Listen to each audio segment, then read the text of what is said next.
Welcome to the InfoMullet YouTube channel. If you enjoy this content, please like or share. And if you'd like to support the InfoMullet by becoming a mulleteer, visit us on Patreon. We appreciate your support.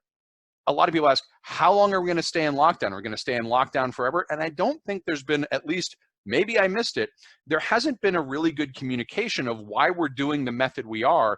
What is that method and what does it entail? And part of this is the failure of leadership from the White House, obviously. They're not communicating a strategy in a coherent way. And I think it's important to articulate what is the strategy that we're pursuing when we do these mobilizations and lockdowns. And it's actually something called the hammer and the dance. Each state can do this hammer and dance. And it really is about three phases. If you think about it like a military conflict, this virus is coming at us like an enemy. Your first action is a delaying action. The second action you do is a containing action. Once you've delayed the enemy from advancing, you contain them in an area so that they can't go rampaging around. And the third action is a decisive sort of defeat and engagement in a military analogy. There's a specific role of the kind and nature of financial assistance that should be going on across the board in the economy for each of these phases. The delaying action is the hammer. That's the mobilization and lockdown. We hammer the mobilization and lockdown because what we're trying to do is delay this advance. Now, this isn't just this is where the grasshopper and the ants come in. Aesop's fable, the ants industriously working, getting prepared, doing the things that need to be done. The grasshoppers kind of, hanging out, listening to some music, chilling. The question is, who has a better outcome? Well, states are acting like grasshoppers and ants right now. And the purpose of the delaying action, the hammer, it is to do a series of actions during that delay to build up your PPE capability for frontline workers and the general population. It's to surge your hospital capacity, not just in or your healthcare capacity, not just in hospitals, but also into the places the hospitals aren't reaching, elderly homes, prisons, anywhere there's a reservoir. Ramp up your testing, not just for diagnostic and surveillance, but you've also got to build your contact tracing capability. It says, we don't know about the novel virus. We don't know if young and healthy people are going to be immune. I certainly wasn't. We don't know if we're actually going to gain immunity. We don't know how long it will take. So the hammer and the dance uses that initial delay to begin researching and getting evidence while we're in the lockdown so we have better informed decisions. The federal relief in the hammer phase should be filling the hole. It should be keeping people so they don't have to go back to work. They don't have to go out. And there's a lot of things that go into that.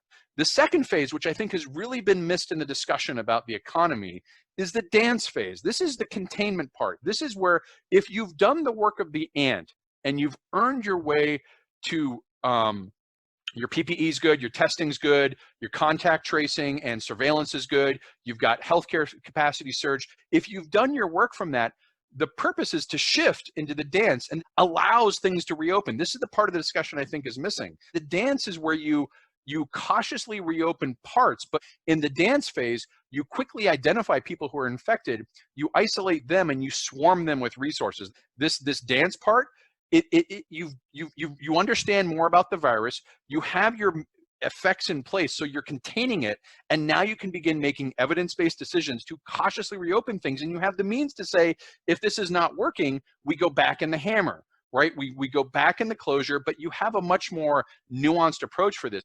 Just like you were an ant during the hammer phase, you need to also be an ant during the dance phase. The federal role is to support reinvestment. And by reinvestment, I mean across the board, people being able to get back up and going. So you've just given them relief to get through the hole. Now you have to help them get back on their way. You need to be continuing that research, but also now looking at vaccines and treatments. You need to be preparing your logistics of deploying these vaccines and treatments if you get them. Because the ultimate goal is the decisive engagement, right? The final phase is you have a good vaccine, you have a good treatment, how do you get it out to as many people as possible? Now that could be a very long time.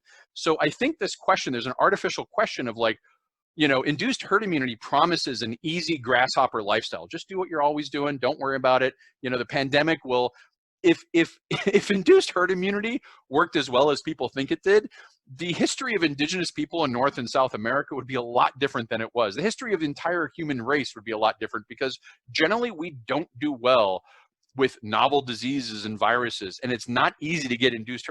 We haven't really been able to get herd immunity, except in most cases, until we developed vaccines. So induced herd immunity, grasshopper approach, I see it in Georgia now. I see it in other states. They're like, well, we didn't really do much while we were locked down. We didn't really make efforts of building these things we should have been doing. So we're just going to open. That's not the right way to do it. You need to take the ant approach and follow this hammer and dance routine. And thanks for watching the video. Hope you enjoyed it. If you'd like to follow the InfoMullet, visit us on Facebook or Twitter. And if you'd like notifications when we post new video content, click on the red subscribe button below the video. If you've ever wanted to become a mulleteer and support the InfoMullet, visit us on Patreon. We appreciate the support.